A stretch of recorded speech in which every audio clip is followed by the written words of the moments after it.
দেখেছি এবং শুনেছি যে আমাদের এক হিন্দু বোন বদরপুর থেকে শ্রীভূমি শহরে আসার সময় একটি বাসে উঠে এবং সেই বাসে 3টা মৌলবাদী জিহাদির বাচ্চারা সেই মেয়েটির সাথে বলপূর্বক অশ্লীলতা করার চেষ্টা করে। যখন মেয়েটি নিজের অস্তিত্ব বাঁচায়, শারীরিক অস্তিত্ব বাঁচানোর জন্য কোনোভাবে বাস থেকে হাল্লা চিৎকার করা শুরু করেছিল, তখন মেয়েটিকে সেই চোরগুলোর একটি পাশে গাড়ি থেকে লাথি মেরে বের করে দেওয়া হয় এবং মেয়েটি আজকের দিনও সিভিল হসপিটালে আইসিইউতে ভর্তি আছে। আজ আমরা শ্রীভূমি জেলার বজরং দল আমরা মাঠে নেমেছি।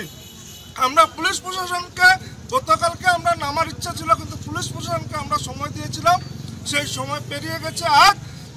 তাই আমরা আজ শহরের সব বজরঙ্গী ভাইরা মাঠে নামতে আমরা বাধ্য হয়েছি এবং আজ আমরা এসটিসি বন্ধ করেছি এবং এখন আমাদের প্রশাসনের কর্তা ব্যক্তিরা আমাদের কাছে এসেছে, ওনারা আমাদেরকে বলেছে সময় দেওয়ার জন্য।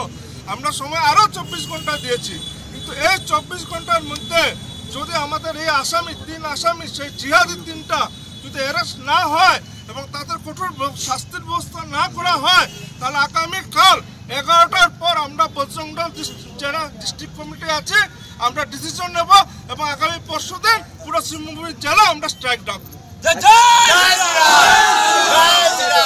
উঠাউঠি এই ধরনের পরিস্থিতি করেছি।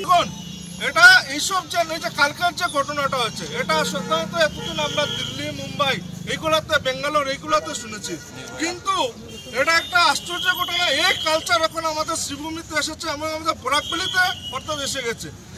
আমার একটা মনে হয় যে আজকে যে ঘটনাটা, এটা যদি গুয়াহাটিতে হতো এই 12 ঘন্টার মধ্যে অনেক বড় পদক্ষেপ নেওয়া হতো, কিন্তু এটা হয়তো শ্রীভূমি জেলা থেকে এখন পর্যন্ত আমাদেরকে রাস্তায় নামতে হচ্ছে। এটা আমাদের একটা মনের মধ্যে একটা ক্ষোভ যে দেশের মধ্যে আমাদের সরকার, রাজ্যে আমাদের সরকার, এরপরও বজরং দলকে একজন আসামিকে অ্যারেস্ট করার জন্য রাস্তায় নামতে হচ্ছে। হ্যাঁ, এটা আমাদের জন্য একটা লজ্জার বিষয়, এটা বহুত বড় লজ্জার বিষয়।